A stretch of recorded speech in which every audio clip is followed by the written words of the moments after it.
The Belfast Coastal Reserve is a really important area, not only in Victoria but in Australia, for a number of threatened species and for migratory shorebirds.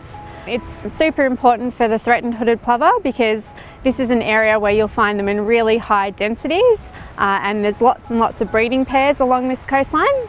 But also it's a really key wintering area for hooded plovers, so they'll all come from different parts of southeast South Australia and Western Victoria and all gather around the cutting to spend the winter because there's lots and lots of food on the beach.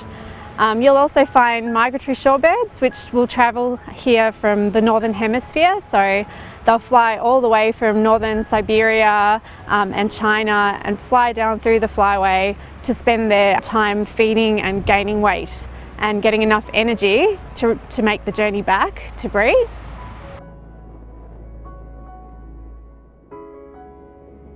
So at the moment this area is receiving a lot of national and international attention because of its significance. What happens here will be important at so many other levels. It will affect a threatened species, and so everyone is really invested in making sure that we protect these key areas that they only exist in certain places, so we really need to look after them. So the area is so important for shorebirds in particular. It's because it's a really high energy coastal area and you've got a lot of offshore rocky reefs and a lot of seagrass and wrack, and underneath it all that's the perfect environment for all the invertebrates that live in the sand.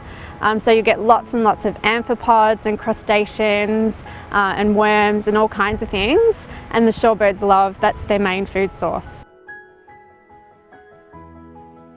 The Belfast Coastal Reserve is also really an important area for the orange-bellied parrot, which is one of our most threatened species on the planet at the moment. This is a critically endangered bird with only a handful of birds left, and so this is a key area where these birds come and winter, and it's considered one of the top 5 priority areas for orange-bellied parrots in Victoria. So these birds, like the beach nesting birds, the resident shorebirds, they're masters of camouflage. That's what they've evolved to really live in these coastal environments and survive and escape predators and things like that. So the adults themselves are highly camouflaged. When they crouch by seaweed, it's really hard to spot them. They're quite tiny, but their chicks are even smaller. So their chicks are about this big.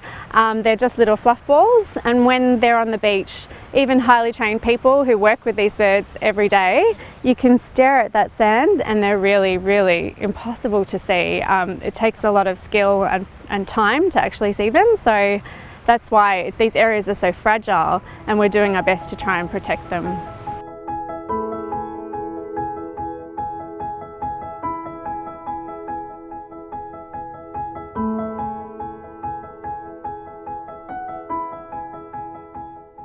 Since 2006, BirdLife Australia began a beach nesting birds project, and so our main focus was on learning more about the hooded plover and why it was under such threat. We recruited a lot of local community volunteers, provided a lot of training, and we started to collect data every time we went out on the beach and observed the birds. 143. Through all of this monitoring, we've really noticed that these birds are under extreme pressure from beach users, and that's because beaches are so popular with people. So they experience high rates of disturbance where the birds need to incubate their eggs for more than 90% of the day. And basically every time a person will walk by or sit too close to where the nest is, the bird will come off the eggs and run away sneakily and stand there hiding, waiting for you to get out of the area. That can literally mean the end of those eggs. They can fail in the heat.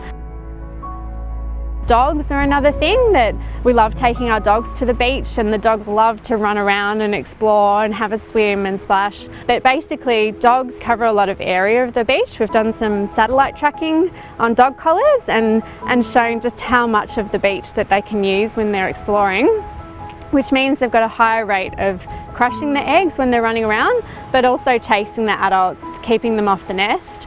And when they have chicks, the chicks can't fly and escape a dog. So if the dog gets excited by the chick's little movement, runs after it, unfortunately captures it and kills it. So they're actually one of their major predators alongside foxes and things like that.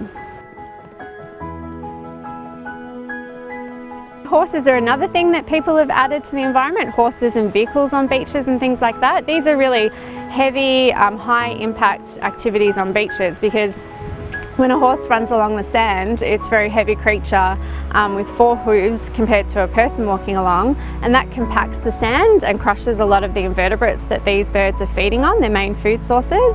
It also leads to a lot of erosion if it's on the upper beach and dune system, which starts to really degrade and destroy the habitat.